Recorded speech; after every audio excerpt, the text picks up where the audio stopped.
നീ കാളിയമർദ്ദനെ ലൈവായി കണ്ടിട്ടുണ്ടോ? ഇല്ലേ എങ്കിൽ കണ്ടോ. കോട്ടയം മെഡിക്കൽ കോളേജിലെ കെട്ടിടം തകർന്നു വീണ കാര്യം പറഞ്ഞു. 2015 പൊളിച്ചു നീക്കാൻ പറഞ്ഞ കെട്ടിടമാണ് 2022 പ്രവർത്തിച്ചുകൊണ്ടിരുന്നത്. എനിക്കറിയാൻ പാടില്ല, ഞാൻ പോണ്, ഇത് നിങ്ങളുടെ പ്രശ്നമാണ്. 7 കൊല്ലം മുമ്പ് പൊളിച്ച് നീക്കപ്പെടണം എന്ന് പറഞ്ഞ കെട്ടിടം 2022 23 പ്രവർത്തിച്ചുകൊണ്ടിരുന്ന ആരുടെ ഉത്തരവാദിത്തമാണ്? ഞങ്ങളുടെ ഉത്തരവാദിത്തമാണ്. ആരോഗ്യമന്ത്രി പറഞ്ഞ ഒരു കാര്യം എനിക്ക് ഇഷ്ടപ്പെട്ടു. കാരണം ഇപ്പോഴത്തെ ആരോഗ്യമന്ത്രിക്കെതിരെ കത്രിക എന്നൊരു ആരോപണം ഉന്നയിച്ച് മോശപ്പെടുത്താൻ ശ്രമിക്കുന്നു എന്ന് പറയുമ്പോൾ ആരോഗ്യമന്ത്രി പറഞ്ഞു ആ കത്രിക കൊടുക്കുന്നത് 2017 21 എന്ന് പറഞ്ഞാൽ അത് തന്നെയല്ല വിമർശിക്കേണ്ടത്, ശൈല ടീച്ചറെയാണ് വിമർശിക്കേണ്ടത് എന്നാണ് ആരോഗ്യമന്ത്രി പറഞ്ഞു വെച്ചത്. നേതൃത്വം കൈയാളുന്നത് വിവരമില്ലാത്തവരാണെന്ന് അവൻ പറഞ്ഞതിന്റെ അർത്ഥം ആശാൻ മണ്ടനാണെന്നല്ലടാ. അച്ഛന്റെ അകന്ന ബന്ധുവാണെങ്കിലും ആൾക്ക് തീരെ വിദ്യാഭ്യാസം വിവരമൊന്നും ഇല്ലേ, വിഡ്ഢിത്തിരെ പറയുള്ളൂ, തെണ്ടി. 10 കൊല്ലത്തെ ആരോഗ്യ വകുപ്പിന്റെ കെടുകാര്യസ്ഥത എന്ന വാക്ക് തന്നെയാണ് ഉദ്ദേശിച്ചത്. അപ്പോൾ കേരളത്തിലെ മെഡിക്കൽ കോളേജുകളിൽ എന്താണ് സംഭവിക്കുന്നത് എന്നുള്ളതിന്റെ നേർചിത്രമാണ്. ഇവിടെ ആളുകൾക്ക് പോയാൽ അവിടെ വേണ്ടത്ര ചികിത്സ ലഭിക്കുന്നില്ല, അത് യാഥാർത്ഥ്യമാണ്. മെഡിക്കൽ കോളേജാ, പക്ഷെ വെള്ളമില്ല, വെളിച്ചമില്ല, കിടക്കില്ല, അതിനൊന്നും ഒരു കുഴപ്പമില്ല. എനിക്കൊന്നും അറിയില്ല എന്ന് പറഞ്ഞപ്പോ ചാനലിലെ സാറന്മാര് പറഞ്ഞു ഞങ്ങൾക്ക് വേണ്ടത് നിന്നെ പോലൊരു മണ്ടനെയാണ്.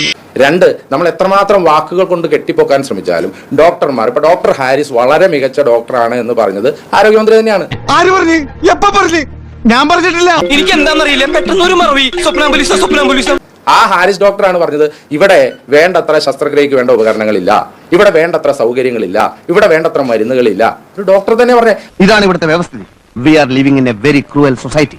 ഇവിടുത്തെ ക്രമസമാധാന നില ആകെ താറാറിലായിരിക്കുന്നു. നീപ്പാച്ചന് മനസ്സിലായില്ല. ആരോഗ്യമന്ത്രി ഏറ്റവും നല്ല ഡോക്ടർ എന്ന് ക്രെഡിറ്റ് കൊടുത്തൊരു ഡോക്ടർ എന്ന് പറയുമ്പോൾ അപ്പൊ ആരോഗ്യമന്ത്രിയുടെ വാക്കിനെ ഞാൻ വിശ്വസിക്കുകയാണെങ്കിൽ, എന്റെ ആരോഗ്യമന്ത്രിയുടെ വാക്കിനെ ഞാൻ വിശ്വസിക്കുകയാണെങ്കിൽ ആ ഡോക്ടറുടെ വാക്കിനെ ഞാൻ വിശ്വസിക്കണ്ടേ?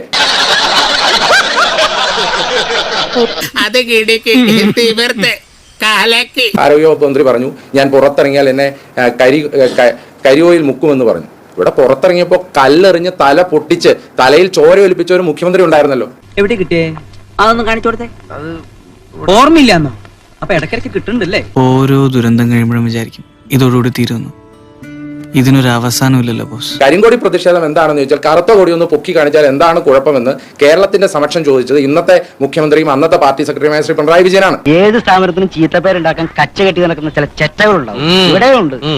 അതാ ഈ അവതാരം. അദ്ദേഹം ചോദിച്ചത് ഒരു കറുത്ത കൊടി പൊക്കി കാണിച്ചാൽ എന്താണ് കുഴപ്പം, ഇതല്ലേ ജനാധിപത്യം എന്ന് ചോദിച്ചെടുത്തു നിന്നാണ് കറുത്ത കൊടി പൊക്കി കാണിച്ചപ്പോ പോലീസും ഗൺമാനും ഒക്കെ ഇറങ്ങി തല്ലിയതും. അതെങ്ങനെയാ? നിന്റെ ആ ചടപരത്തി തള്ളിയില്ലേ ഈനാമ്പേച്ചി മറിയ, അതിനെയൊക്കെ കെട്ടിയ ഇതുപോലത്തെ സാധനല്ലേ പ്രതീക്ഷിക്കണ്ടു.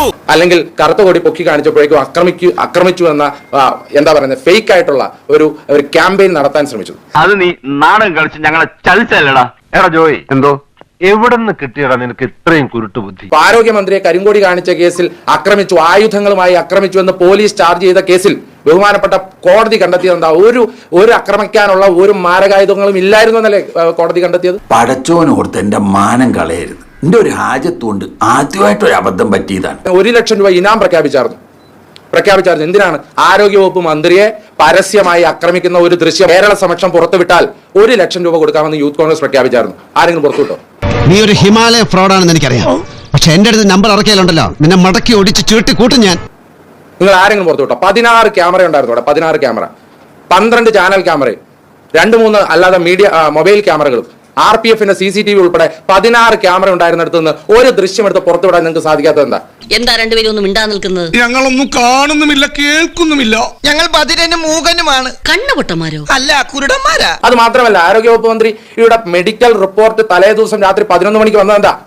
ആരോഗ്യവകുപ്പ് മന്ത്രി വളരെ ഗുരുതരമായ അവസ്ഥയിലാണ്, ICU-ൽ തുടരണമെന്നാ പറഞ്ഞത്. ഇതൊക്കെ വേറൊരു നമ്പർ അല്ലേ? നമ്പറോ? Plaster of Paris. നമ്മുടെ ഡോക്ടർ വർമ്മ ഇവിടെ ഉള്ളതുകൊണ്ട് കിട്ടിയൊരു അഡ്ജസ്റ്റ്മെന്റാ. ഏത് സാഹചര്യത്തിലാണ് 4 മണിക്ക് കഴുത്തിന് ഗുരുതരമായ അസുഖമുള്ള ഒരാള് കാറിൽ അവിടെ നിന്ന് യാത്ര തിരിക്കുന്ന ഏത് സാഹചര്യത്തിലാണ്? വല്ലാത്ത തലവേദന, ഞാനൊന്ന് കിടക്കട്ടെ. നമ്മളൊക്കെ ആശുപത്രിയിൽ പോകാത്തവരാണോ?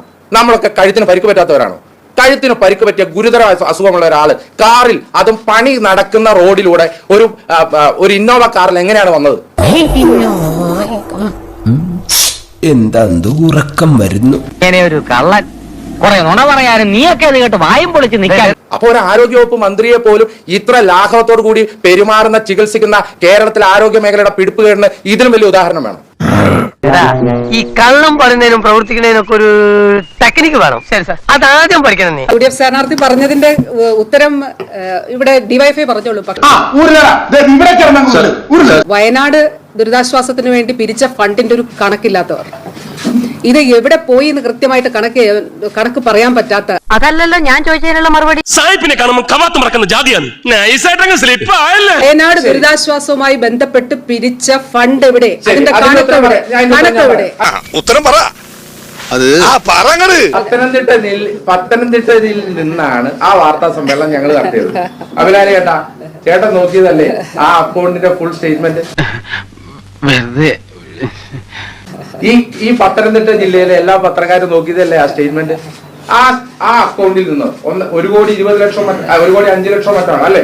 ആ അക്കൗണ്ടിൽ നിന്ന് ഒരു തുക പുറത്തേട്ട് പോയതായിട്ടുള്ള കണക്ക് നിങ്ങൾ കണ്ടിട്ടുണ്ടോ? അയ്യോ ഇല്ല. കേട്ടല്ലോ?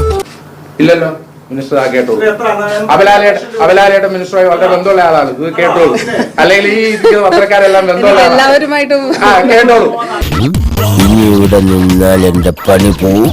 ഇവിടെ നൂരാ. ഇതിപ്പോ പാണ്ടാൻ തേച്ചത് വെളുപ്പായി പറഞ്ഞ പോലായി. അന്ന് പറഞ്ഞാൽ കണക്ക് ഞങ്ങള് പത്തനംതിട്ട ജില്ലയിൽ വന്ന് പരസ്യമായി ഞങ്ങൾക്ക് കിട്ടിയ ഓരോ തുകയും 500 രൂപ മുതൽ എത്ര രൂപയുടെ കണക്കാണോ ആ അക്കൗണ്ടിന്റെ ഓരോ രൂപയും ഞങ്ങൾ പറഞ്ഞതാണ്. അതൊന്നും പറഞ്ഞാൽ നിനക്ക് മനസ്സിലാവില്ല. അതിനൊക്കെ അല്പം മാനസിക വളർച്ച വേണം. അത് നിനക്കില്ല. ഇവന്റെ ബന്ധുക്കളെ വിവരം അറിയിക്കാനുള്ള ഏർപ്പാട് ചെയ്തേക്കും. വേണ്ട ഇവനെ അടക്കം ചെയ്യണ്ട. ഇവനെ നമുക്ക് തന്തൂരി ഫ്രൈ ആക്കി ഫ്രൈ ചെയ്തില്ല. അത് വേണ്ട, ഇവനെ നമുക്ക് വൈദ്യശാലക്കാർക്ക് കൊടുക്കാൻ രസായനം ഉണ്ടാക്കാൻ. ഇനി ഞാനിവിടെ നിന്ന് ഡയലോഗ് പറഞ്ഞാൽ കരഞ്ഞു പോകും. ഉസ്മാനെ രക്ഷപ്പെട്ടോ.